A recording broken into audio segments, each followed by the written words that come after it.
Confesso, eu segui o barulho de passos que não eram meus, até perceber que a cidade inteira parou para me observar.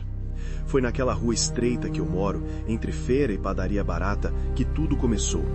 O prédio tem 4 andares, 2 entradas, e o corredor que parece respirar quando o vento da praça bate na parede.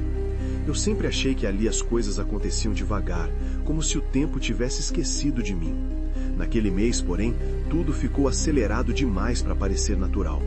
A vizinha do 204 sumiu sem avisar. Primeiro foi o silêncio, depois o bocejo dos elevadores, e por fim o silêncio que incomoda. Ninguém viu a mulher sair, ninguém viu a mala pela metade no saguão.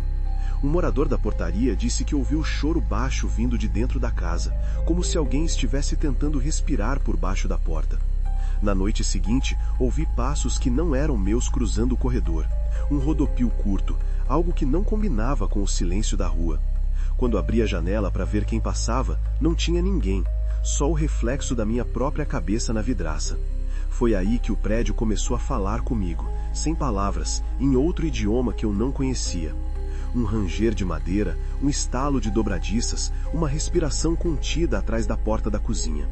E as luzes? Às vezes piscavam no compasso de um coração que eu não reconhecia, como se o prédio soubesse que alguém estava olhando. Eu tentava passar despercebido, mas sentia que a casa guardava algo que só poderia ser visto de muito perto. Na madrugada seguinte, o barulho de passos voltou com mais insistência. Não eram passos de pessoa nenhuma que eu conhecesse. Eles vinham do corredor, do nada, como se alguém tivesse decidido andar ali por escolha própria. Quando eu desci até a portaria para perguntar a alguém, o vigia olhou para mim como quem olha para uma sombra antiga e não disse nada.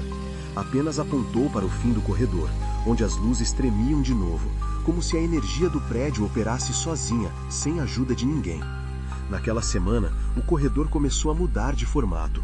As portas pareciam se mover sozinhas, as lâmpadas mudavam de cor e o número das moradias era outra coisa a cada passagem.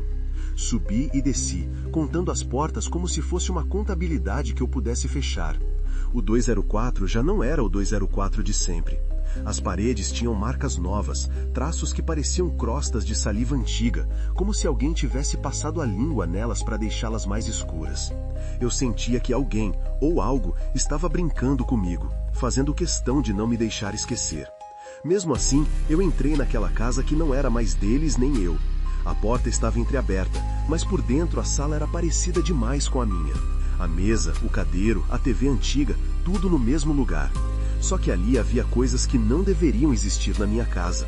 Uma caneca com o meu nome impresso em letras desbotadas, um caderno com a minha própria caligrafia, páginas cheias de datas futuras que ainda não haviam chegado. O caderno dizia que aquele espaço era uma ponte entre 2 versões de uma mesma vida. Eu virei as páginas devagar, tentando entender como aquilo cabia na minha cabeça de gente comum. O que mais me gelou foi encontrar uma foto minha, em uma moldura quadrada, em preto e branco, com uma data riscada e outra escrita por cima. Ontem e amanhã cruzados, como se alguém estivesse marcando todas as minhas etapas. A moldura refletia não só meu rosto, mas uma sombra que não era minha, uma cabeça que não batia com meu cabelo. E no chão, ao lado da cadeira, havia uma carta que começava com a frase: "Se você está lendo isto, é porque você também já foi escolhido." A letra era estranhamente parecida com a minha, só que com pequenos desvios, como se alguém tentasse imitar meu jeito de escrever sem conseguir. No fim da sala, encontrei o que me deixou sem chão. Abaixo da janela, um relógio antigo, sem ponteiros, apenas uma esfera de vidro translúcido que girava sozinha, sem ruído.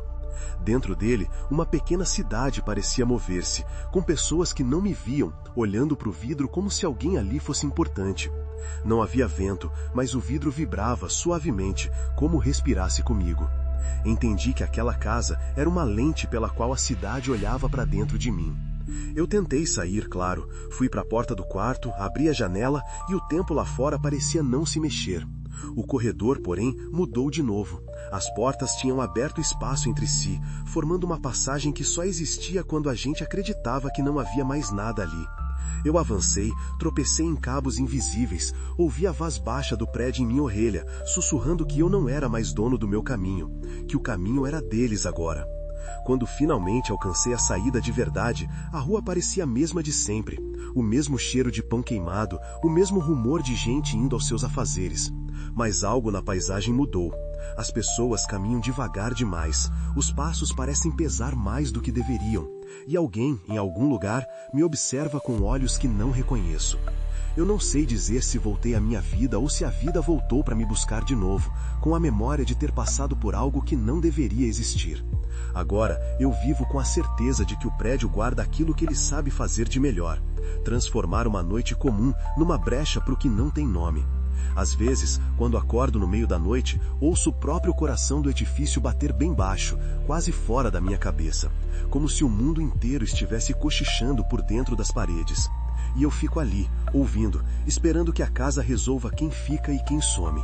Eu já não tenho certeza de nada. Eu não sei se ainda sou eu que está falando ou alguém que me encontrou por acaso no corredor escuro.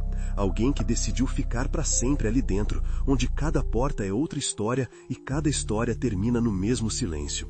Às vezes penso que não existe saída de verdade, que a cidade não nos deixa ir embora porque no fundo ela precisa de nós para existir.